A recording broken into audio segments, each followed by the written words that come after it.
វីដេអូនេះជារបៀបយើងបិទមុខងារបគ្រឿងទូរស័ព្ទបិទមុខងារ account Gmail បិទមុខងារលេខទូរស័ព្ទកុំឲ្យគេ hack account Facebook របស់យើងប្រើបានជាដំបូងបងប្អូនចូលមកកាន់ account Facebook របស់យើងបាទមកដល់ទីនេះបងប្អូនចុចទៅលើកន្លែងសញ្ញាត្រី3បាទអូខេមកដល់កន្លែងនេះបងប្អូនចុចទៅលើសញ្ញា setting សញ្ញាកងចាក់ខាងលើបងប្អូនណាបាទចុចពើមកបាទអូខេរួចហើយបងប្អូនអូសឡើងមកលើបាទបងប្អូនអរគ្នាបាទអូសឡើងមកលើមកបាទបងប្អូនរកចំណុចបងប្អូនណាជីអក្សរខ្មែរបងប្អូនអាចអានបានបាទដែលគេដាក់ពាក្យថាបងប្អូនចាំសិនដែលគេដាក់ពាក្យថារបៀបដែរ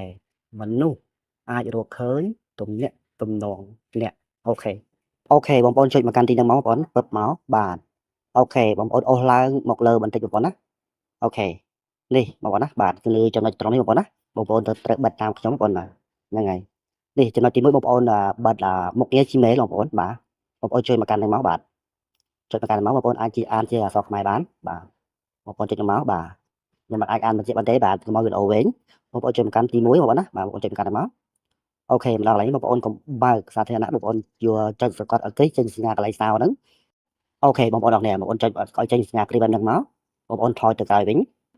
បាទរួចហើយចំណុចទី2បងប្អូនបិទមុខងារលេខទូរស័ព្ទរបស់យើងបាទអូខេបងប្អូនគ្នាបងប្អូនសង្កត់មកបាទចុចមកកាន់រូបហ្នឹងមកបងប្អូនណាបាទ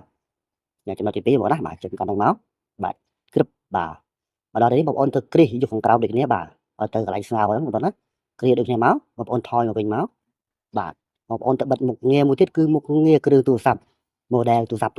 ទាំងអស់ហ្នឹងដែលធ្លាប់ប្រើប្រាស់ឬក៏ធ្លាប់ចង់ប្រើប្រាស់មកលើ account Facebook របស់យើងណាបាទបងប្អូនបិទចោលទៅហ្មងណាកន្លែងហ្នឹងគឺបិទចោលគឺយើងដកមកបាទអូខេឥឡូវយើងបានបិទរួចហើយបងប្អូនណាបាទអញ្ចឹងទាំង